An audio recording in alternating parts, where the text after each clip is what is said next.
எல்லாரும் எப்படி இருக்கீங்க? ஹோப் எல்லாரும் நல்லா இருக்கீங்கன்னு நம்புகிறேன். மீக்கு இது வரைக்கும் பிறந்ததுலேருந்து இது வரைக்கும் 2 மொட்டை தான் போட்டிருக்கு. இன்னும் ஒரு மொட்டை வந்து பேலன்ஸ் இருக்குது.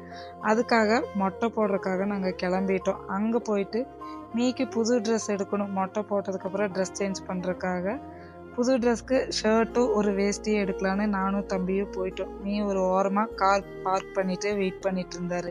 அப்புறம் மீக்கு எடுத்து முடிச்சுட்டு தம்பியும் காலேஜுக்கு 2 ஷர்ட் எடுத்துக்கிறேன்னு அவனும் எடுத்துகிட்டு இருந்தான். கோவில் வந்து நாங்கள் ரீச் பண்ணிட்டோம். இன்னும் ஒரு மொட்டை பேலன்ஸில் இருக்கனால அதுக்காக இப்போ வந்துட்டோம். 3வது மொட்டை குலதெய்வ கோவிலில் போட்டுடலாம் அப்படின்னு சொல்லிட்டு எங்களோட குலதெய்வ கோவிலுக்கு தான் வந்துட்டோம். பொங்கல் வச்சு தான் மொட்டை போடணும். அதனால பொங்கல் வைக்கிறதுக்கு நாங்கள் ஒரு பக்கம் ரெடி பண்ணிட்டு இருந்தோம். மீக்கு மொட்டை போடுறதுக்கு அவங்க ஒரு பக்கம் வந்து ரெடி பண்ணிட்டு இருந்தாங்க.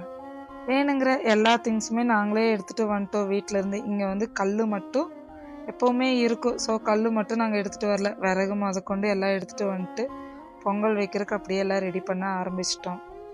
நமக்கு பிடிச்சவங்க நமக்கு பிடிச்ச மாதிரி இருக்கணும்னு நம்ம வந்து நினச்சிட்டு அவங்கள்ட்ட சில வார்த்தைகளை வந்து சொல்லுவோம். அந்த நமக்கு பிடிச்சவங்க அப்படின்னா ஹஸ்பண்டாகவும் இருக்கலாம், ஃப்ரெண்டாகவும் இருக்கலாம், பேரண்ட்ஸாகவும் இருக்கலாம், அது யார் வேணாலுமே இருக்கலாம். இப்போ நம்ம வந்து சொல்லுவோம், நீ வந்து இதை மாற்றிக்கோ, நீ வந்து இப்படி இரு, அப்போ தான் அது வந்து எனக்கு பிடிக்கும்னு சொல்லுவோம். சில பேர் ஏற்றுக்குவாங்க, சில பேர் வந்து அதை ஏற்றுக்கவே மாட்டாங்க. நம்ம முடிஞ்ச வரைக்கும் யாரையும் டிஸ்டர்ப் பண்ணாமல் ஃபோர்ஸ் பண்ணாமல் இருந்தாலே போதும். நமக்கு பிடிச்சவங்க நமக்கு பிடிச்ச மாதிரி கண்டிப்பாக மாறிடுவாங்க. அப்படி உங்களுக்கு நடந்திருக்கான்னு கேட்டால் எனக்கு கண்டிப்பாக நடந்திருக்கு.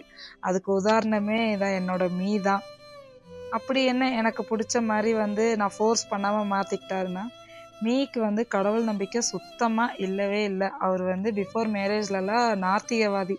பெரியார் ரூல்ஸை தான் அவர் வந்து ஃபாலோ பண்ணிட்டு இருந்தார். நான் அவருக்கு அப்படியே ஆப்போசிட்டு. கடவுள் நம்பிக்கை அதிகம். வீக்லி ட்வைஸ் வந்து கோவில் போயிட்டு வந்துட்டு தான் சாப்பிடுவேன். அது பிரேக்ஃபாஸ்ட்டாக இருந்தாலும் சரி, லஞ்சாக இருந்தாலும் சரி. அந்த அன்னைக்கு யார் என்ன சொன்னாலும் நான்வெஜ் வந்து நான் எடுத்துக்கவே மாட்டேன். அப்புறம் எப்படி மீ வந்து இப்படி மாறினாரு அப்படின்னு வந்து கண்டிப்பாக உங்களுக்குள்ள கேள்வி இருக்கும். நான் வாரத்தில் 2 நாள் கோவில் போவேன்னு சொல்லியிருந்தேன்ல. இங்கே வந்து மேரேஜ் ஆகி வந்தோடனே மீ தான் என்னை கோவில் கூப்பிட்டு போவார்.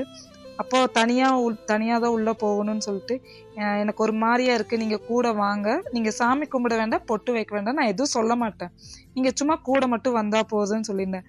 அப்படி மீ கொஞ்சம் கொஞ்சமாக உள்ளே வந்துட்டு சாமியெல்லாம் கும்பிடவே மாட்டார், சும்மா என் கூட பின்னாடியே சுற்றுவார், அவ்வளோதான். அப்புறம் ஒரு 6 மந்த்துக்கு அப்புறம் மீ ஃபஸ்ட்டாக ஐயப்பன் கோயிலில் சந்தனம் வச்சார். இன்னுமே அதை என்னால் வந்து மறக்கவே முடியாது.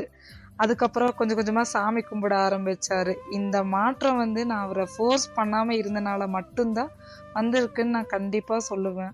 இதே நான் வந்து அவரை ஃபோர்ஸ் பண்ணியிருந்தேன் அப்படின்னா, ஏன் நான் இது வரைக்கும் இப்படி தானே இருந்தேன், ஏன் நீ வந்து அதை ஏற்றுக்க மாட்டேயாங்கிற கேள்வி வந்து கண்டிப்பாக ரைஸ் ஆகிருக்கும். அந்த இடத்துல மாற்றமும் கிடைச்சிருக்கு. அப்படி மீ வந்து மாறி இருந்தாலும் என்னோட ஃபோர்ஸ்னால நான் டிஸ்டர்ப் பண்ணனால மட்டும்தான் மாறி இருப்பார். இப்போ வந்து என் மேலே இருந்த லவ்னால தான் மாறி இருக்கிறாருன்னு நான் வந்து இப்போ வரைக்குமே நம்புகிறேன். நான் என்ன சொல்ல வரேன் அப்படின்னா, நமக்கு பிடிச்சவங்கள கண்டிப்பாக இப்படி இரு அப்படி இருன்னு நம்ம எதுவுமே சொல்ல வேண்டாம், ஃபோர்ஸ் டிஸ்டர்ப் எதுவுமே பண்ண வேண்டாம். ஆட்டோமேட்டிக்காக அவங்களே வந்து நமக்கு பிடிச்ச மாதிரி மாறுவாங்க. எனக்கு இப்படி தான் நடந்திருக்கு. உங்களுக்கு எப்படிங்கிறத கமெண்ட் பண்ணுங்கள். ஆஃப்டர்நூன் பொங்கல் வச்சு முடிச்சுட்டு ஒரு 2:30 சம்திங் ஆயிடுச்சு. அப்படியே கோவிலேருந்து கிளம்பிட்டோம். போயிட்டு ஒரு வெஜிடேரியன் ஹோட்டலில் போய் சாப்பிட்டு அப்படியே வந்து ஊருக்கும் கிளம்பிட்டோம். தம்பியை வீட்டில் ட்ராப் பண்ணிவிட்டு ஒரு குட்டி பிரேக் எடுத்துக்கலான்னு பர்லியரில் தான் வந்து நாங்கள் கார் நிறுத்தியிருந்தோம். சரி, அங்கே பஜ்ஜி வந்து வாங்கியிருந்தாங்க. எனக்கு இப்போ தான் சாப்பிட்டனால எனக்கு சாப்பிட முடியல. மீ அம்மா எல்லாம் சாப்பிட்டாங்க. அப்புறம் கொஞ்சம் டீ குடிக்கலான்னு பார்த்தா மழை பயங்கரமாக பிடிச்சிருச்சு. சரின்னு சொல்லிட்டு கிளம்பிட்டோம், வீட்டில் போயே பார்த்துக்கலாம் அப்படின்னு. அங்கேருந்து கொஞ்சம் தூரம் மேலே போனோன்னே அதுக்கு மேலே மழையே சுத்தமாக இல்லை.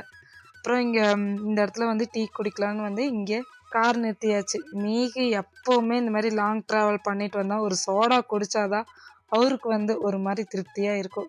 எல்லாம் குடிச்சிட்டு அப்படியே நாங்களும் வீட்டுக்கு கிளம்பிட்டோம். இதோட இந்த வீடியோவை வந்து நானும் முடிச்சுக்கலான்னு நினைக்கிறேன். இந்த வீடியோ உங்களுக்கு பிடிச்சிருந்தா லைக் பண்ணுங்கள், ஷேர் பண்ணுங்கள், கமெண்ட் பண்ணுங்கள். மறக்காமல் நம்ம சேனலையும் சப்ஸ்கிரைப் பண்ணிக்கோங்க. நெக்ஸ்ட் வீக் இன்னொரு vlogல பார்க்கலாம். பாய்.